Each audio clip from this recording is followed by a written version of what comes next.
Capítulo 1. O agir invisível de Deus. Nossa reflexão bíblica começa com um texto escrito pelo homem que foi considerado o mais sábio em toda a história da humanidade, Salomão. Não penso ser coincidência que Deus o tenha escolhido para escrever acerca disto. Na verdade, não acredito em coincidência. A definição dela que aprendi com outros irmãos em Cristo é que coincidência é a obra divina onde Deus não reclama a autoria. O fato é que o rei Salomão era a pessoa mais indicada para nos dar a pista de que o agir de Deus nem sempre é visto e compreendido pelo homem, não importando quão sábio ele seja.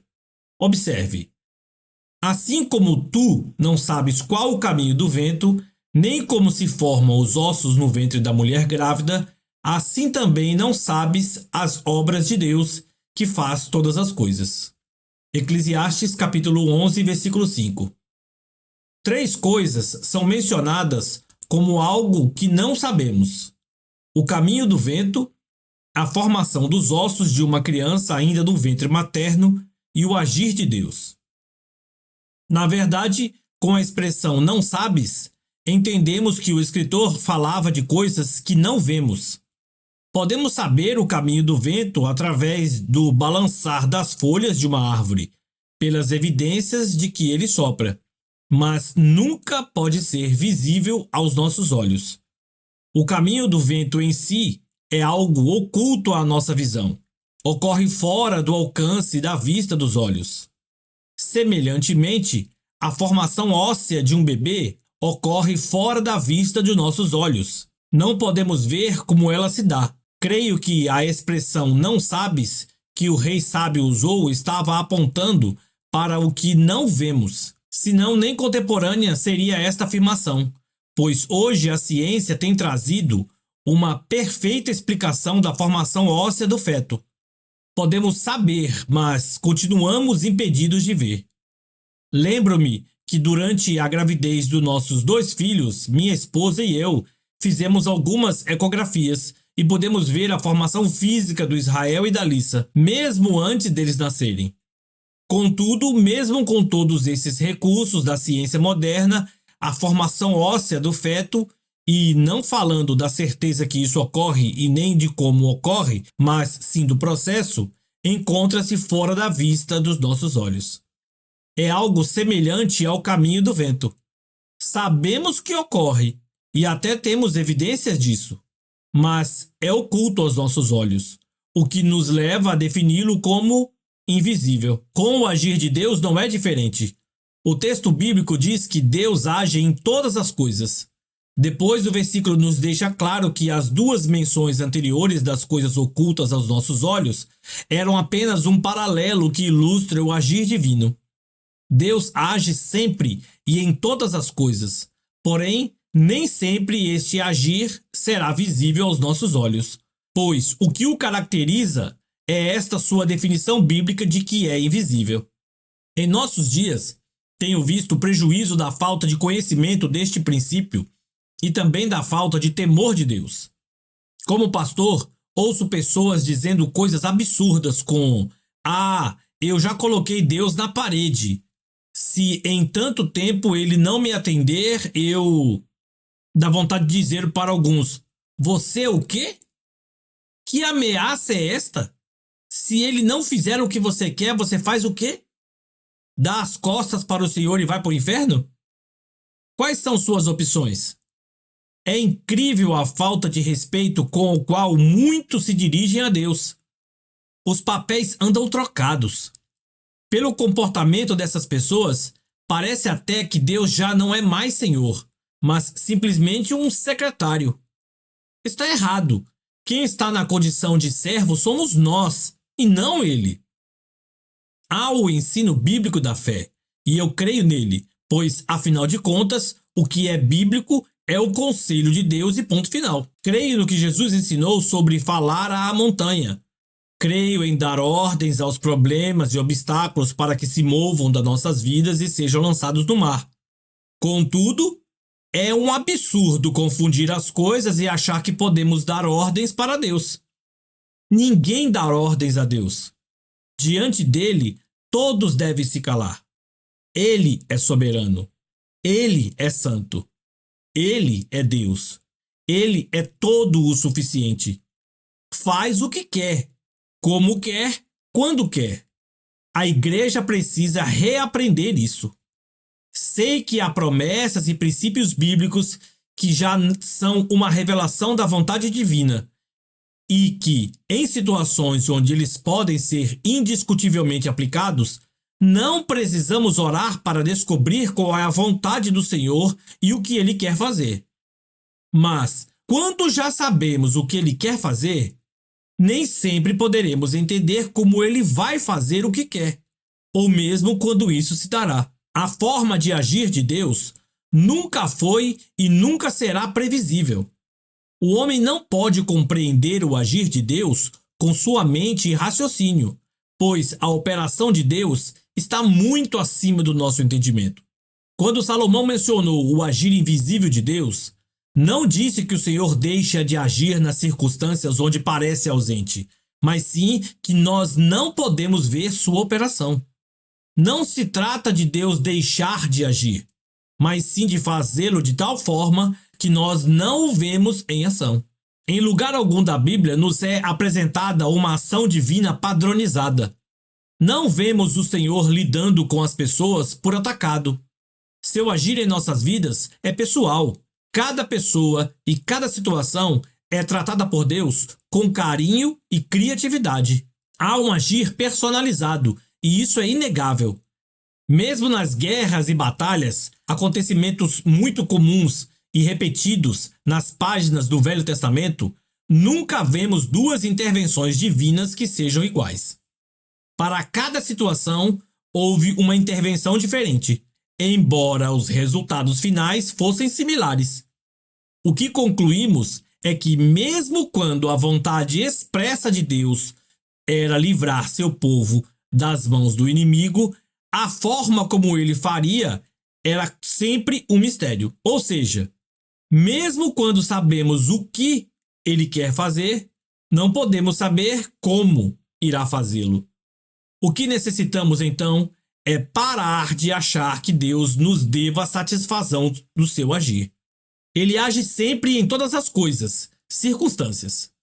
A parte que nos cabe é crer e esperar sua manifestação, e não exigir que o Senhor mostre qual a forma de operar que foi adotada. Há muita gente cobrando de Deus uma explicação para o que eles não entendem. Só que o Pai nunca prometeu que daria explicação de como ele estaria operando. As únicas coisas das quais ele falou foi que podíamos ter como certo é que ele agiria. E enquanto ele trabalhasse de forma invisível aos nossos olhos, que nós crescemos. Um exercício contínuo de fé. Aliás, quero chamar sua atenção para a importância do fator confiança. Deus espera que nosso coração repouse nele, em todo o tempo e circunstância. E aceitar um agir invisível aos nossos olhos é um belo treinamento para a nossa fé. Talvez esta seja uma das razões por que o Senhor tenha escolhido agir assim, exercitar continuamente nossa fé. E a definição bíblica de fé é esta: ora, a fé é a certeza de coisas que se esperam, a convicção de fatos que não se veem. Hebreus capítulo 11, versículo 1.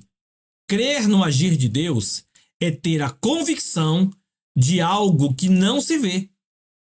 Nosso irmão Paulo disse aos coríntios que andamos por fé e não por vista. 2 Coríntios capítulo 5, versículo 7. A lição que o Senhor Jesus deu a Tomé após sua ressurreição é mais um atestado disso. A fé nunca se baseia no que vê, mas na certeza do que o que Deus prometeu é um fato e terá seu cumprimento. Ora, estas coisas se aprendem logo no início da caminhada cristã e não são difíceis de aceitar. Tampouco geram discussões entre o povo de Deus, pois são indiscutíveis. Mas na hora em que alguém está em aperto e não consegue ver Deus agindo, pois seu agir é oculto aos nossos olhos, esta pessoa se esquece rapidamente disto. Ninguém tem o direito de exigir do Senhor satisfação sobre sua maneira de agir. Primeiro, porque ele é Senhor e não está em posição de ser questionado. Segundo, porque ele nunca prometeu que alguém veria sua forma de agir. Pelo contrário, ensina-nos em sua palavra que seu agir é invisível aos nossos olhos e que nossa caminhada deve ser por fé e não por vista. Ou seja, não devemos esperar ver, mas somente crer na fidelidade daquele que prometeu agir em todas as coisas. Concluindo, ele não tem nenhum compromisso de ter que explicar como está agindo, embora nós tenhamos a responsabilidade de permanecer em fé, mesmo sem que haja evidência visível da operação de Deus. Desde o início do relacionamento de Deus com os homens, vemos esta dificuldade humana de crer no invisível e a insistência divina de que deve ser assim. Quando Deus se manifestou de forma tão intensa a todo o povo de Israel que saíra do Egito, absteve-se de aparecer em alguma forma, para que não tentasse imitá-la depois na forma de ídolo. Então o Senhor vos falou do meio do fogo. A voz das palavras ouvistes, porém, além da voz, não vistes aparência nenhuma. Guardai, pois, cuidadosamente a vossa alma, pois aparência nenhuma vistes no dia em que o Senhor vosso Deus vos falou em Horebe, no meio do fogo, para que não vos corrompais e vos façais alguma imagem esculpida na forma de ídolo, semelhança de homem ou de mulher, semelhança de algum animal que há na terra, semelhança de algum volátil que voa pelos céus, semelhança de algum animal que rasteja sobre a terra, semelhança de algum peixe que há nas águas debaixo da terra. Deuteronômio capítulo 4, versículo 12, 15 a 18. O que este episódio retrata é a dificuldade que todo ser humano tem de confiar naquilo que não vê. O Senhor escolheu esta dimensão de relacionamento baseada na fé e confiança. E cada vez que ele age sem que nossos olhos vejam ou nossa mente compreenda, está proporcionando-nos um exercício de fé. Na verdade, como ele age sempre assim, proporciona-nos um exercício contínuo de fé. O homem tem dificuldade de aceitar isso, vive tentando criar atalhos e se dá mal, pois quando entra num caminho que Deus não abriu, acaba indo cada vez mais longe dele. A idolatria em todo o mundo é prova disto. Cada povo e cultura em todos os períodos da história tem conhecido a fabricação de ídolos. É um meio de tornar a fé visível e palpável. Acham mais fácil crer no que se vê, ainda que seja um pedaço de pau ou gesso, do que naquilo que é invisível. Mas Deus tem se revelado assim, e quem quer relacionar-se com ele tem que se submeter a isto. E cada vez que nós, cristãos, murmuramos por não termos evidências aos nossos olhos para o agir de Deus, estamos incorrendo no mesmo erro dos idólatras. Parece mais ameno, mas a premissa é a mesma, e se não cuidarmos, entristeceremos ao Senhor e nos afastaremos dele. O não saber como Deus agirá não é, em momento algum, uma incerteza quanto ao fato de se ele vai agir ou não. É somente a expectativa de como ele nos surpreenderá com os caminhos que escolheu ao intervir em cada nova circunstância de nossa vida.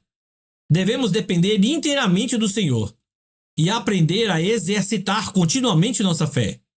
Nos dias do ministério eterno de Jesus, houve pessoas a quem Deus criticou por sua pequena fé, e houve algumas a quem ele elogiou por sua grande fé. Mas houve uma pessoa da qual Cristo disse não ter achado fé semelhante à dele em todo Israel. Era um centurião romano. Em Mateus capítulo 8, versículos 5 a 13, podemos ler sobre o pedido dele para que Jesus curasse um criado seu. E no momento em que Cristo se dispõe a ir à sua casa, este homem reconhece que isto nem era preciso e diz que se Jesus dissesse apenas uma palavra, seria suficiente para que o milagre acontecesse, pois quando alguém está investido de autoridade, suas ordens têm que ser obedecidas. Este centurião não quis nenhuma evidência visível. Sua fé estava apoiada na palavra de Cristo, e isso bastava. Jesus disse que este foi o mais alto nível de fé que ele encontrou. É neste nível que devemos nos sentir desafiados a nos mover quanto às coisas do Senhor. Não devemos e não podemos agir tentando nos apoiar naquilo que é visível, mas crer e depender inteiramente do que Deus tem dito em sua palavra.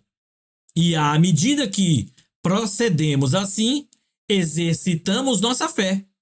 De fato, confiar em Deus sem depender de um testemunho visível é um exercício de fé. E repito, como Deus age sempre assim, então o que teremos será um exercício contínuo de fé. Pensamentos mais altos. Nossos pensamentos não alcançam a esfera da operação de Deus porque ela está num plano superior. Uma outra razão bíblica, além do exercício de fé, que encontramos para o fato de o Senhor agir num plano invisível aos nossos olhos, é que seus pensamentos são mais elevados que os nossos. A mente de Deus é infinitamente maior que a nossa, e sua sabedoria é tão gigantesca que não há como dimensioná-la. Esperar que ele haja de forma que nós entendamos é limitar e rebaixar grotescamente seu agir. A maneira de nosso Senhor agir transcende o limite humano de compreensão. Quando as Escrituras falam dos caminhos de Deus mais altos que os nossos, relaciona este fato com o de seus pensamentos também, serem mais altos que os nossos. Porque os meus pensamentos não são os vossos pensamentos, nem os vossos caminhos os meus caminhos, diz o Senhor. Porque assim como os céus são mais altos do que a terra, assim são os meus caminhos mais altos do que os vossos caminhos e os meus pensamentos mais altos do que os vossos pensamentos. Isaías capítulo 55, versículo 8 e 9.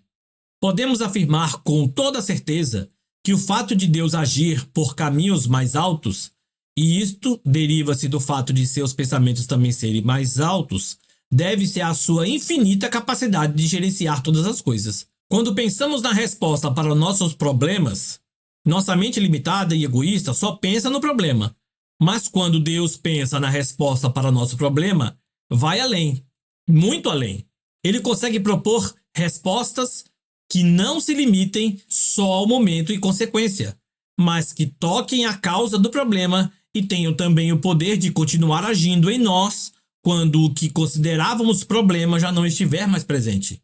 Também podemos sugerir que, além de nos tocar isoladamente, ele ainda pode estar propondo soluções que não envolvam somente a nós, mas também outras pessoas. Deus pode ainda estar tocando não só uma área problemática, mas toda uma rede de outros problemas interligados, algo que nos incomodava mais, ou tocar valores e escolhas erradas que permitiram a entrada e instalação de tal problema. E mais, muito mais. Nossa mente pode fazer uma grande e abrangente lista, mas não interessa o quão longe nossa perspicácia e raciocínio possam nos levar. Jamais chegaremos perto da forma de pensar de Deus, que é muito mais elevada. A sabedoria de Deus nos é apresentada na Bíblia como tendo muitas formas. Em Efésios, ela é denominada como multiforme sabedoria. Isto fala de uma sabedoria que não é limitada, mas que se abre num leque infinito de dimensões na operação divina. Esta ilimitada sabedoria pluraliza a resposta de Deus para cada problema ou obstáculo que o ser humano enfrenta, em vez de tocar de forma direta numa única questão. Deus tem o poder de trazer várias intervenções nas situações em que jamais enxergaríamos a necessidade delas. Considere também que o Senhor conhece o futuro, coisa que homem algum e nem mesmo o diabo tem capacidade de conhecer. Portanto, a ação de Deus não está voltada somente ao já e ao agora, mas ela se estende para o futuro e sempre priorizará o nosso melhor sobre uma visão global, mais abrangente do que jamais nossa mente poderá alcançar. A atuação de Deus é integrada e sinérgica. Para o ser humano, o desvendar de mistérios parece ser algo de suma importância. Deus, por outro lado, parece fazer questão de ocultar algumas coisas, e especialmente aquilo que diz respeito à sua ação em nossas vidas. Salomão foi um homem sábio e inquiridor, mas enxergou em Deus esta característica e a mencionou não apenas no livro de Eclesiastes, mas também no de Provérbios. A glória de Deus é encobrir as coisas, mas a glória dos reis é esquadrinhá-las. Provérbios, capítulo 25, versículo 2. Esquadrinhar não é coisa somente dos reis, mas de todo ser humano. Só que no caso dos reis da antiguidade, quanto mais conhecedores dos mistérios eles eram, mais respeito ganhavam do povo. Mas esquadrinhar é algo que está ligado ao homem de forma geral. Todos queremos entender bem e saber explicar as coisas. E diante disto, esta forma de Deus operar parece ser inaceitável à nossa própria carne. Gera lutas, mas precisamos aprender a superá-las e descansar em fé no Senhor. Parece que quanto mais tentamos entender o agir de Deus, menos conseguimos enxergá-lo. Temos um acontecimento bíblico que explica isso. É o episódio da aparição de Jesus aos 2 discípulos no caminho de Emaús. Esse texto mostra que temos a tendência de traçar nossos próprios planos para o agir de Deus. É como se, inconscientemente, estivéssemos dizendo a Deus como ele deveria agir. Nos fixamos tanto em esperar que ele haja de determinada maneira que, ao agir diferente do que esperávamos, não o conseguíamos ver. Precisamos aprender a esperar pelo agir de Deus sem nos prendermos ao modo como ele agirá.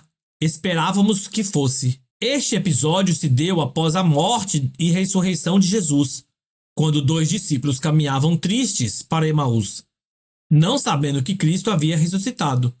E o próprio Jesus aparece a eles, mas não puderam reconhecê-lo, pois seus olhos estavam fechados.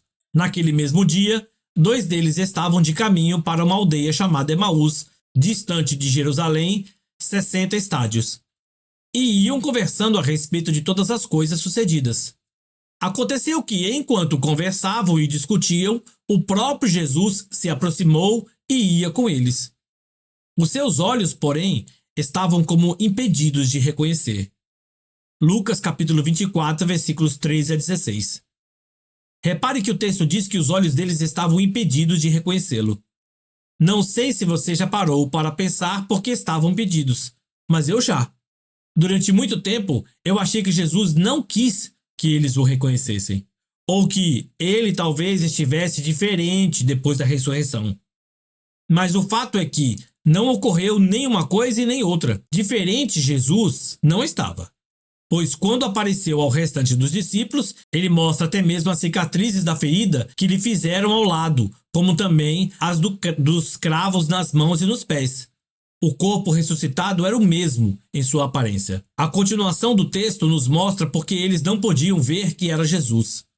Então lhes perguntou Jesus: que é isto que vos preocupa e de que ides tratando à medida que caminhais?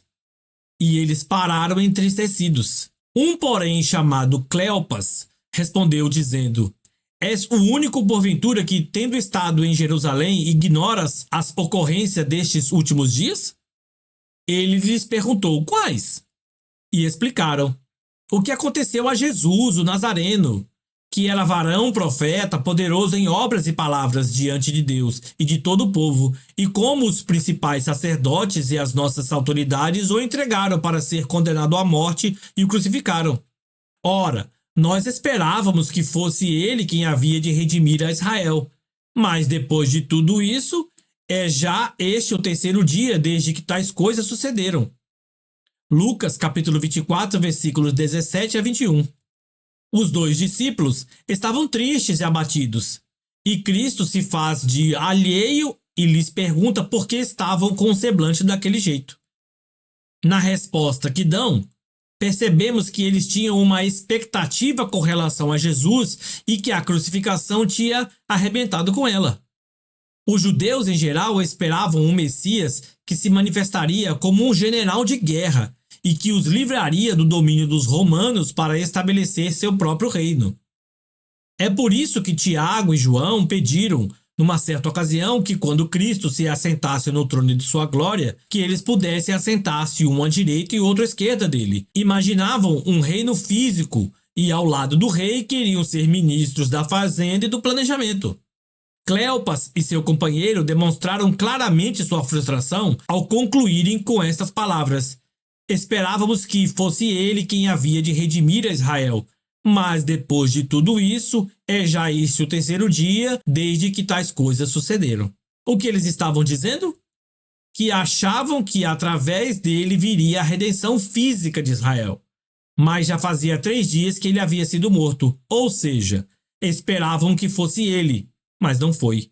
Era mais ou menos isto que eles davam a entender. A expressão esperávamos que fosse é a chave aqui. Eles tinham uma expectativa de como Deus iria agir, mas Deus agiu diferente do que eles esperavam. Enquanto esperavam um reino físico só para Israel, Jesus estava cuidando da redenção dos pecados de toda a humanidade e estabelecendo o aspecto espiritual do reino. Em seu retorno a esta terra, ele virá a estabelecer o aspecto físico do reino, mas a primeira vinda não envolvia este aspecto. Só os discípulos estavam tão fixados nesta ideia que não conseguiam ver Deus agindo de outra forma. Achavam que a morte de Jesus na cruz tinha sido uma derrota e não conseguiam imaginar Deus no controle dela. E porque só esperavam o agir de Deus de uma única maneira, não podiam ver o que Deus estava fazendo de modo diferente do que haviam pensado. Assim também é conosco. Fantasiamos tanto o agir de Deus, criamos as hipóteses de como faríamos se fôssemos Deus, fazemos nossos planos, fixamos-nos em nossas ideias e quando o Senhor acaba agindo de modo diferente, não conseguimos vê-lo em ação. Quero desafiá-lo a parar de tentar ensinar Deus como fazer as coisas quando você ora por algo. E mesmo quando você não o faz verbalmente, acaba fazendo com seus pensamentos. E por se fixar tanto na espera de uma única forma de atuação divina, seus olhos não reconhecem quando Deus está operando na sua vida. Muitas vezes não podemos ver o agir de Deus porque Deus realmente o ocultou.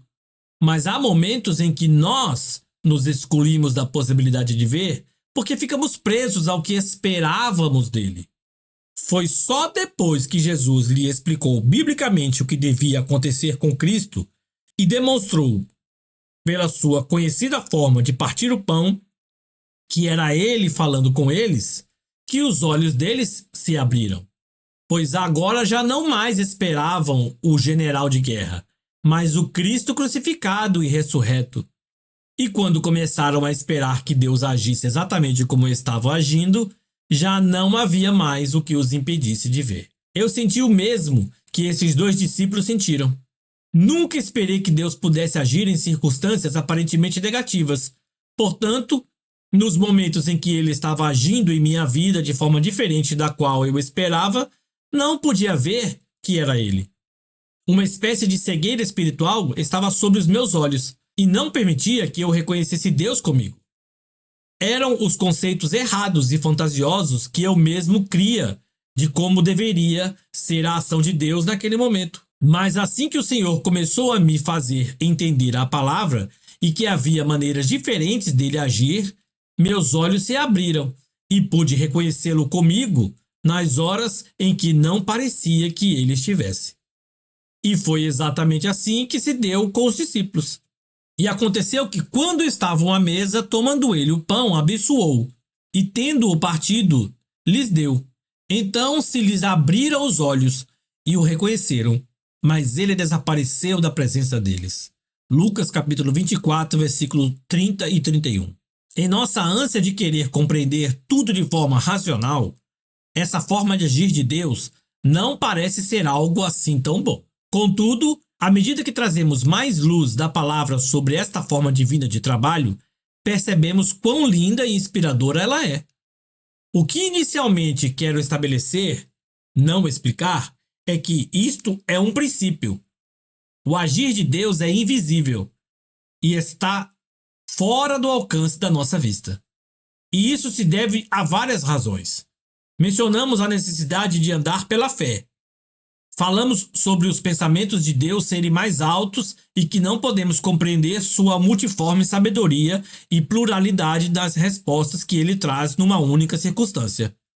E falamos também que muitas vezes somos tão limitados pela nossa maneira de pensar em como Deus deveria agir que, quando ele trabalha de modo diferente, não conseguimos vê-lo.